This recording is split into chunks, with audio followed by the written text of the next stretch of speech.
Hi, it's Paula from Paula Quilting. Welcome to my channel. If you watched my one of my previous videos about how I made cushions from some scraps from the buttons up shirts, I did say that there will be another project I'm planning to make, and it's going to be a project which I will donate the output of it to a charity. So what I will show you today is how I've made 14 bags.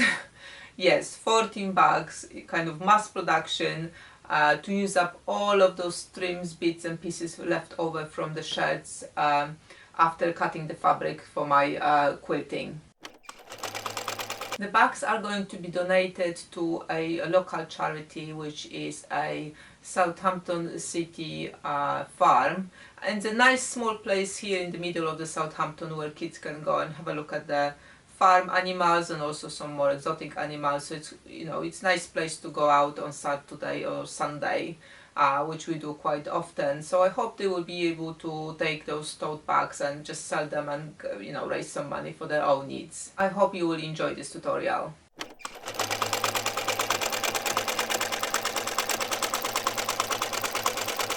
So as I'm going through the minimalism cycle in my sewing room, I'm stumbling upon different things. So I pull out all the drawer with those trims.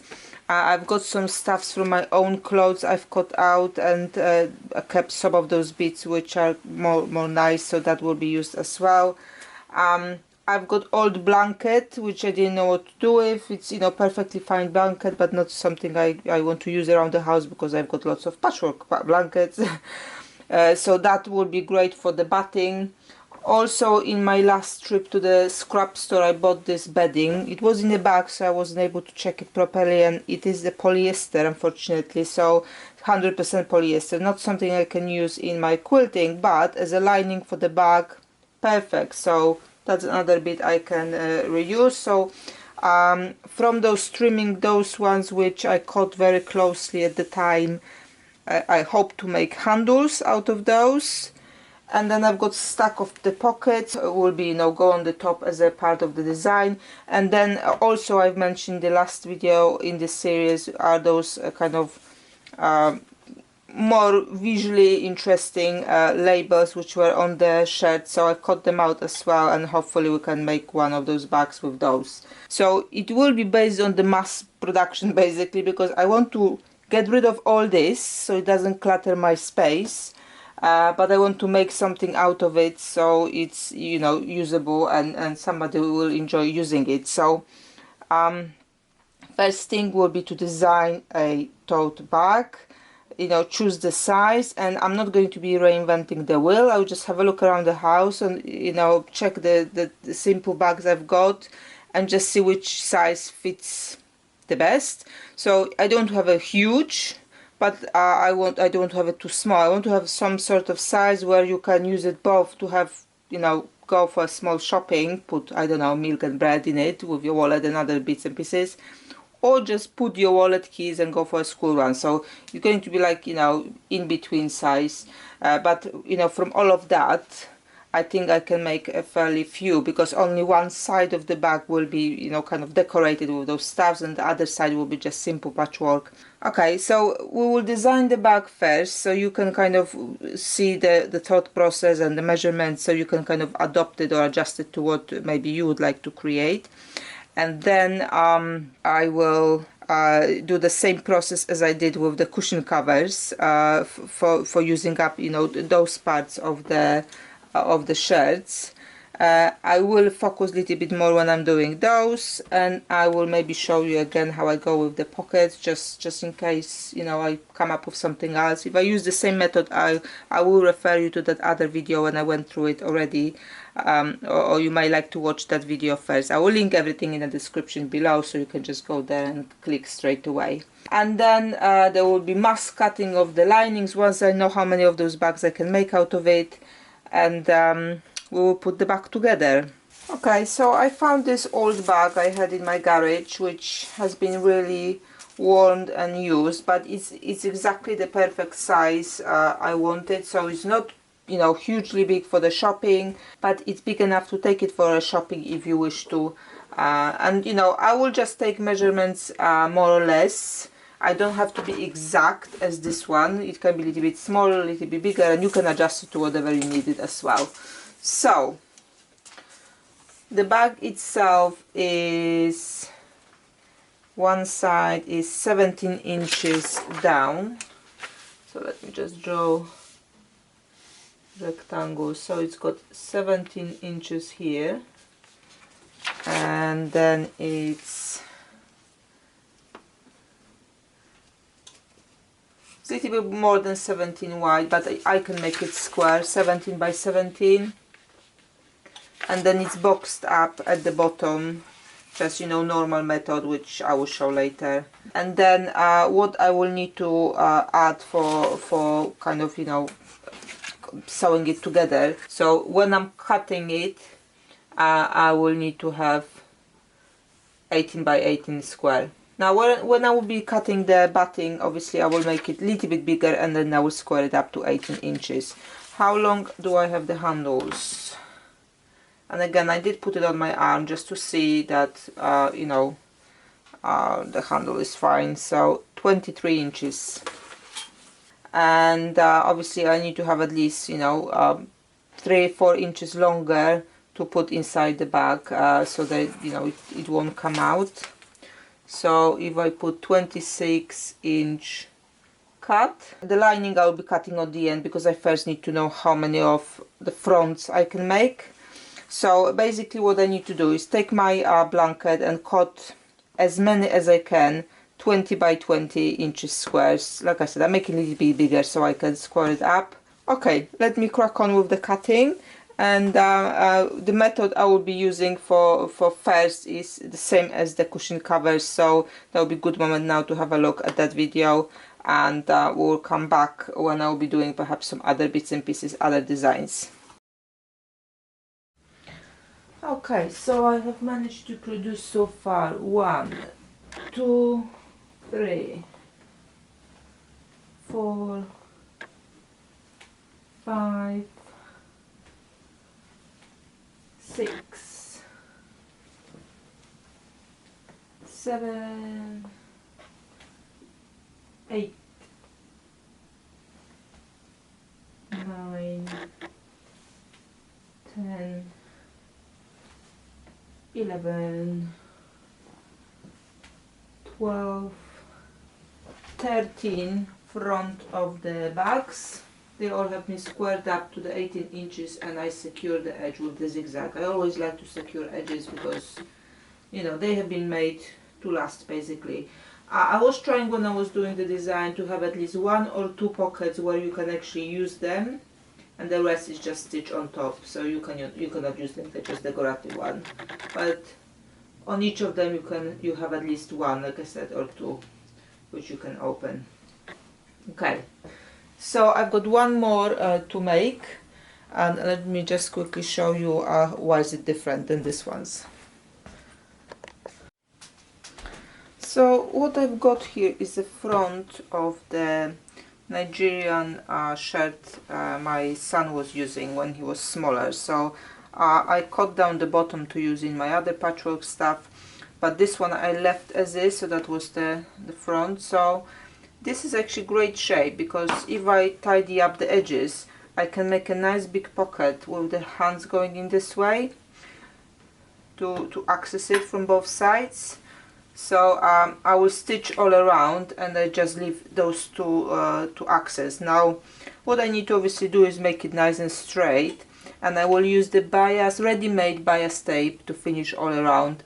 I don't think I've got brown one, but I should have a blue one, which kind of, it will disappear a little bit here, but then those details here will look nice as well. And I think I actually might stitch it here as well, so there will be actually 2 pockets, 2 individual pockets rather than 1 big one. I will see, or I will stitch it first here, because I can see it's kind of, it will open here. It was the front of the shirt, so I think I will stitch that one first on its own, just to make it one piece of fabric. Finish those edges with the bias tape, and then stitch it as a pocket. So let me do that now. That should be very quick one, actually much quicker than the other ones. And that's basically the last piece in my bucket to use up from the shirt. So I've got those ones, and I was thinking to make a bag from it as well, but I might use it in the quilt. So for now I will leave it. There's quite a lot of those pieces, so I will think about it. But other than that, I've used up all the pockets, all of those strips. I've got only enough strips, I hope so, now to make handles, because this will be the number 14, so I need to have at least 28. If not, I will you know, make handles from something else. So let me finish that top, and then I will just prepare 14 of the bags. And as you can see, I just used the plain fabric here and just stitched, you know, random lines on it just to quilt a little bit. I might have a look in my UFO box just to see if there are any blocks that I could use up for the bag, but I need to kind of keep it in the color scheme, so it's more blue ones. So I will see if I've got any, I will use it as well. If I don't, I will just look for some color coordinated fabric, so it's still kind of keep in the line. So one big pocket, here it goes.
Okay, so I finished my last front, and I make like a double pocket here, which kind of the shape lends itself nicely for that. So that's my number 14, and now I need to make 14 bags for those bags.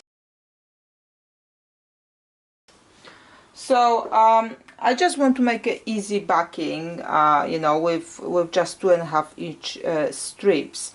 And instead of going through all of my boxes with the 2.5 inch strips and find anything what will be, you know, a bit longer than what I need here, which will be about 20 inches, I thought I will do some sort of kind of jelly roll race stitching. So I've trimmed all the strips on the sides to make it nice and straight, and I will just stitch it all together in the one long strip, and then I will cut it into 20 inches length, so I can put it together for the bags, for those bags. So that will take me a while. I mean, there's nothing complicated in what I will be doing, so I will show you later what those bags look like.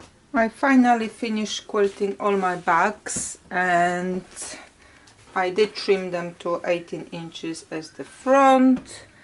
I did record videos about how I quilted them, so they will be coming out every Thursday for a few weeks. If you're interested about some of those designs, you will be able to see them more clearly there. So now I'm ready to put the front and back together.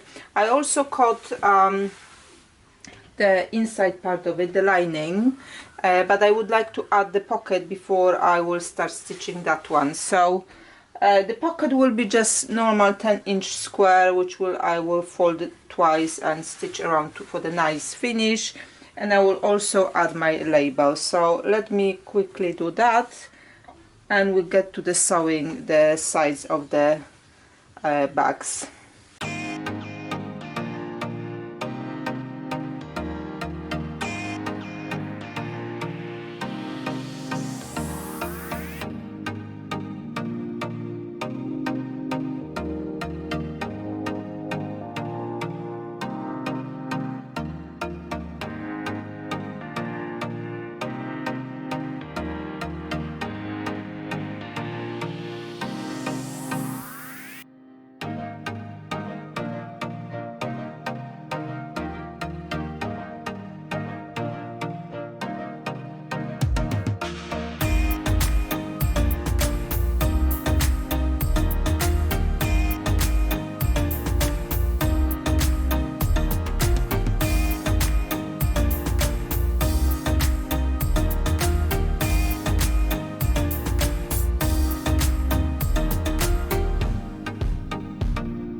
And here is my pocket. As you can see in that short video, I kind of did one side at a time. It's because I've got so many to do, so I will kind of chain piece them on the straight edge.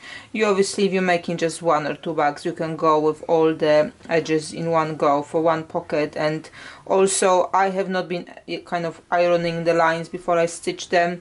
If you feel more comfortable to make sure you have a defined kind of edge, then you can obviously take it to the iron it first once, second time, and then you know those edges will not move for you when you're stitching. So I've done 3, so I've got 11 more to go, and I think the next part will be to work on the handles, and then we'll be able to start stitching the back together.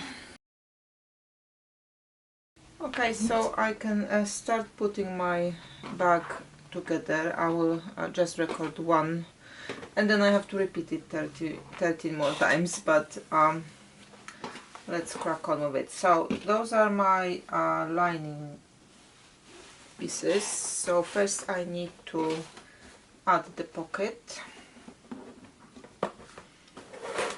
So I want pocket to be about 3 inches below the top edge, because obviously a little bit of that edge will go off after stitching, and I want to have it in the middle. So my middle is 9 inches, so between 11 and 19, that's where I am in the middle of the pocket. So let's pin that.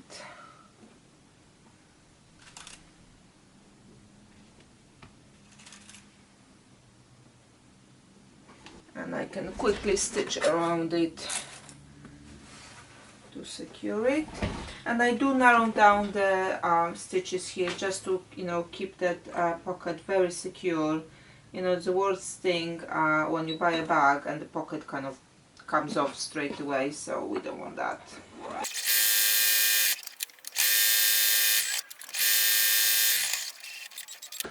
So I've added a little bit of back stitch here, and I started earlier before the pocket here, so when I'm getting to the pockets of both sides, the stitching is kind of in the full swing rather than just starting. That should keep that pocket nicely and secure.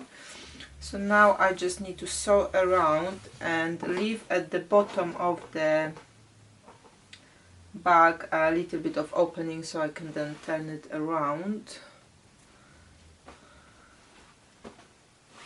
Probably around the same width of like a pocket. I don't know, it will be the pieces for the pocket were 10-inch squares. I probably got there about 8 and a half, you know, 8 inches or 9 inches, so more or less. It's just to make sure there's enough space to turn it around later when the bag is stitched.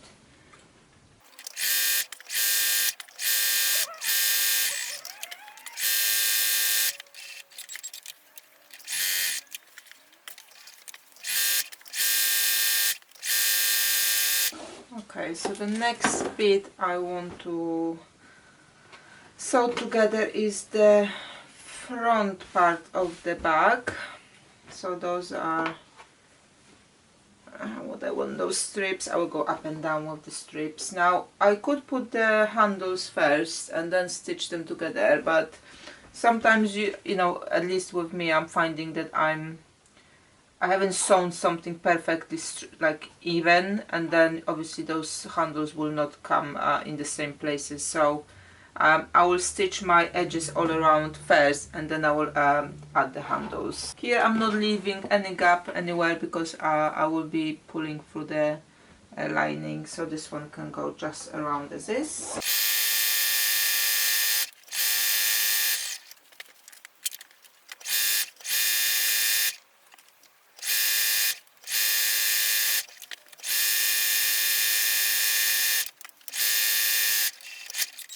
Let's have a look.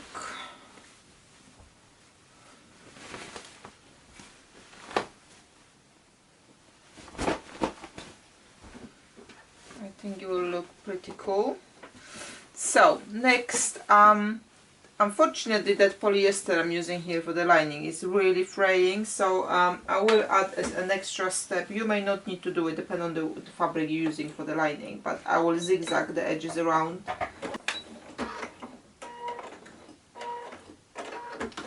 Okay, so next I will square the bottoms, both of the bottoms. It doesn't have to be squared a lot. Let's just measure it. So I want to nicely line it up here with the seams, and let's see, I will probably do just 1.5 inch. That will be more than enough. I mean, if you want to have, obviously, depend on the size of the bag you're doing, you might like to have it bigger. I would just always say, have a look at the things you've got already at home, what you feel comfortable with, which bag you like the most, and have a look what it's got there, and just do the same thing. So if you need a deeper bottom, then obviously you do the deeper bottom.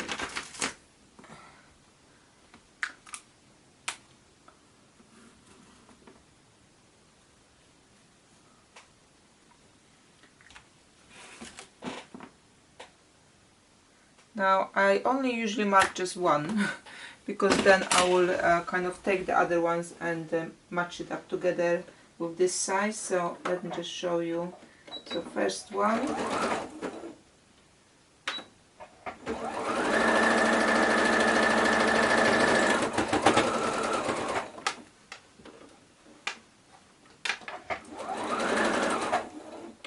back stitch here, and then I will take a lining.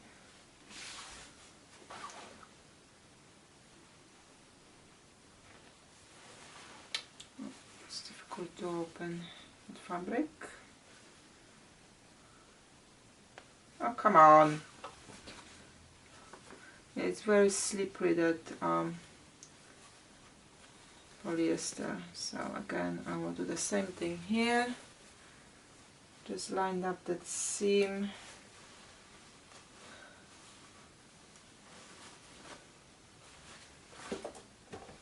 And then I kind of see where this one finishes here, and I will do the same thing. So I can even put something here. So that's my edge of that triangle there. So I will do the same, but you by all means, I mean, if you feel better to measure it, just measure every corner before you do that. I'm just winging it.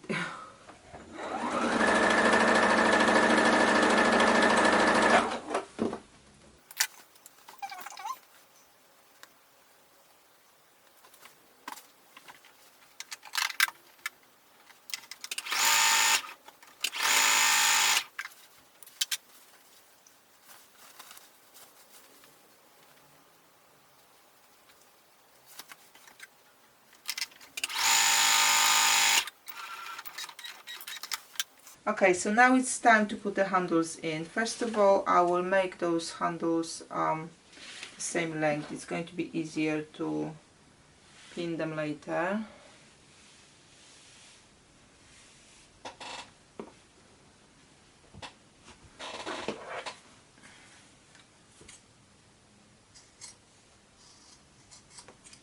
Okay. Second, I need to know what my middle of the bag is, which is now, after it has been sewn, is 16.5, so it's 8.25 will be my middle. And I'm going through on the both sides here to mark it. And I've checked on my bag, the distance between handles is 6 inches. So once I found my middle, I will now mark 3 inches on both sides. And again, as I'm pinning, I will pin them on through both layers, top, you know, the front and the back of the bag, so I can do it evenly later with the handles. That's one. So got my handles. Just make sure you don't twist them here, so they kind of go around and then they go inside or outside, whichever you want, but making sure they are not twisted here. And I will stick them out a little bit, obviously, because we want to make it secure, and I will pin it. Now I'm just pinning through one layer here, so just keep an eye on that. And I will do the same thing on the other side. And again here, that back strap, I will just pin through one layer. I want to do two, so just a little bit of wiggling here to make it is just one layer. Here you go, 1 and 2. Now I can turn it around, and because I've got all my markings on this side as well, I can pin the other side. And because both of the straps were the same length, I know that they need to stick out the same length as well, so that will give me the even handles basically. So that's one, and again just take care not to twist them, and that's how much it sticks out, because nothing is moving here. It's easy to kind of match them up on both sides. Now I can take that pin out and just stick it next to it to pin the handle, and I will just tag it on machine, literally, like, you know, just on the edge with the stitch, so those handles will not move when I'm doing the other sewing around it.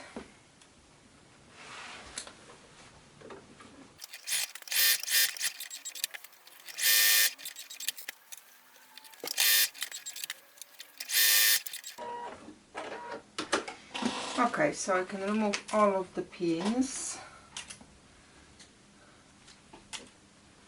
So the handles are not going anywhere. And what you may like to do as well is just take 2 safety pins and pin those handles here somewhere, so they don't kind of go up and down as you're doing other jobs again on the back. You do not want to stitch through the handles. So just secure them. And I'm not using the needles, just in case if I want to put my hand in to move something, I don't want to kind of stick that needle or the pin into my hand. Okay.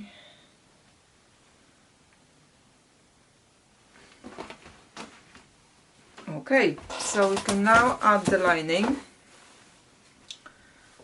So they are set the way it's supposed to. Just where I want to have a pocket is on the back side of my bag. So that's just, you know, when you're placing the lining, just decide where you want to have a pocket and make sure it's on the correct side. So I'm just sliding my bag into my lining. And now I will use some clips. You can use pins just to secure the edges. So first you would like to find the side seams and align those.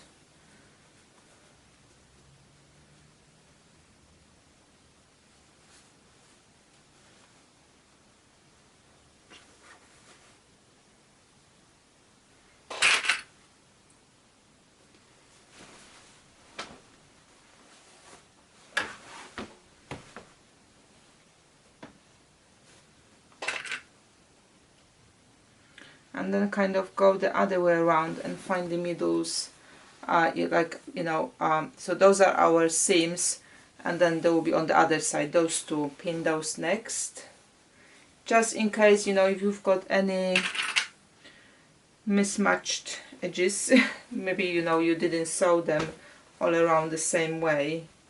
You can kind of now working through to ease in either one of those sides once you're sewing. So those going to be like your kind of points of reference here. So if there's anything missing somewhere is too much, you can kind of work through it and now to lose it. Okay, so it's good to have then pin somewhere around the handles just to keep them nicely secure.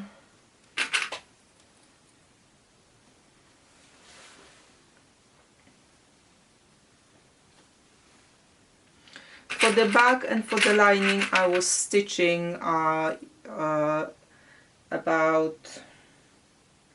less than half an inch, more than a quarter, like in between. But that, again, it's not like that bag needs to match something particular, for me at least, so I could go with any seam allowance. You may like, usually you have your own like a favorite seam allowance when you're working with a lot of projects, so just go with that. But for the bags, you definitely want to be bigger than a quarter inch, especially if you don't kind of secure the edges anyhow before you sew them in. I know they will be inside, but if you're using bag a lot and the edges inside are not secured, they may start fraying and cause to have a hole in the bag, especially in the lining, so you don't want that. If you're taking time to make something, it's good to make it well. Okay, so I pin all around and I can now go slowly and stitch it. Try to kind of start my stitching perhaps somewhere and closer to the side seam allowances. Now I do have on my machine that like a secure stitch as well, which is like a triple one, but if you narrow down stitch, I've got my stitch length now to 1/8, that will, nothing will move that stitch. So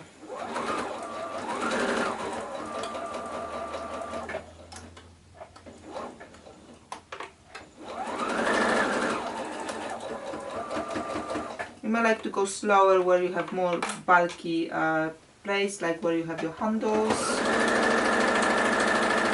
Obviously that depends what type of machine you're using. If you have a heavy duty machine, nothing will stop that.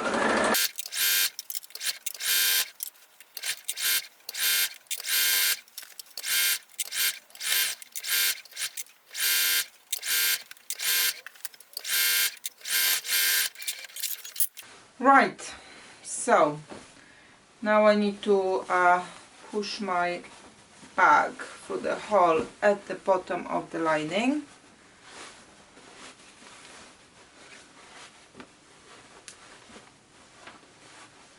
I've left quite a big hole, so no issue with pushing through. See how much it's fraying here? Those just need to be cut out.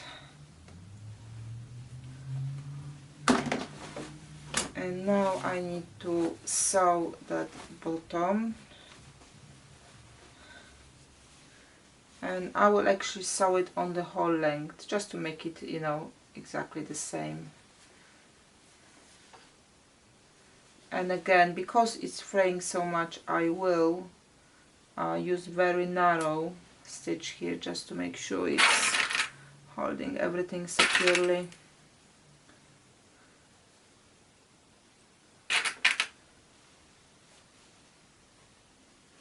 You can take it to the iron and iron the edges, you know, before you start stitching, so it will kind of make it nice and crisp for you to go through. And I'm going very close to the edge now. It's probably, it's definitely less than quarter, like 1/8. And very narrow stitch length.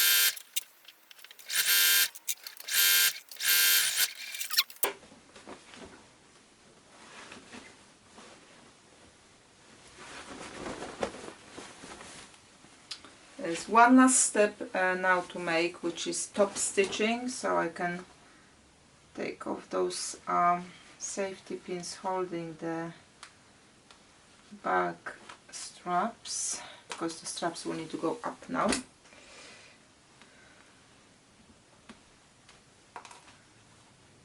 And it's worth now to take it to the iron as well and iron down that edge, so your lining is going nicely to the inside, so when you're looking from the outside you only see your back. Now I won't do that because I want to finish, but I will recommend that. So I'm going to go very slowly stitching it in, and what I want to do, kind of see, I'll be doing it like from the inside, so I'm seeing the my lining. So when I'm sewing, what I want to see, that's the beginning, is a little bit of the edge of the outer back. So if I can see that, that means I will not obviously see the lining outside. And again, I'm just going as far, I mean, how far you want to be from the edge is as far as you're going through the whole layers here. You can choose, you know, how far you want to be, because it's going to be top stitching, isn't it? So as far as it's nicely even and it's catching all of the layers, so all of those turned in the seams, it's fine.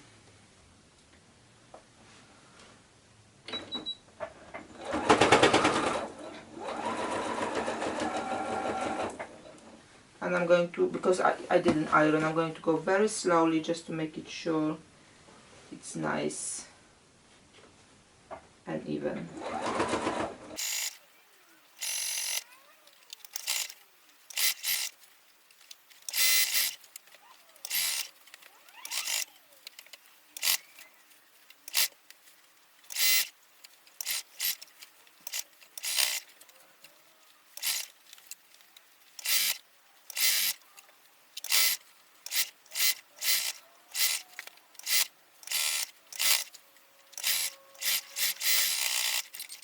Okay, so once you've gone around and top stitched that, you may like to, you know, choose to go around again to add some, you know, extra detail, or go with decorative stitch. You know, it's your bag, your decision how you would like to, you know, embellish it basically. So this is it. I'm very happy with how it looks. I'm happy with the size. You know, the straps looks awesome, and I think I might need to keep one for myself. But which one is going to be, well, I do not know yet. Let me do it just another 13 times.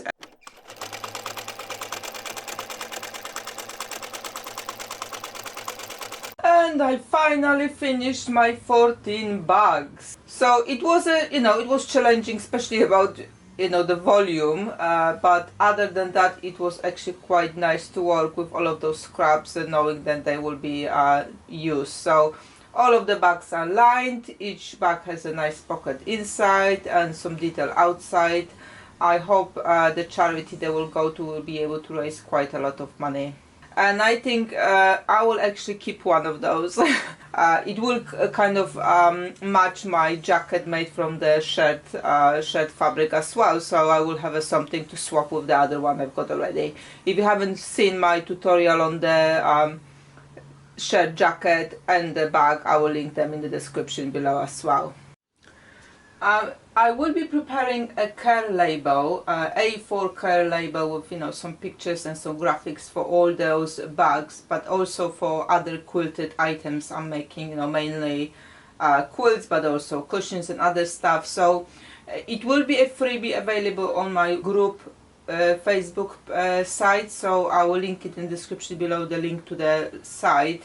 So please keep watching, and when it's available you'll be able to go and download it as well for your own use. Thank you very much for joining me today for this tutorial. I hope you enjoyed it, and maybe that gives you some inspiration or make your own tote bag. They were not very difficult to make, as you can see, and you can basically make one for any occasion you would like. Check the description below for all the goodies and links. Thank you for watching, and see you next time.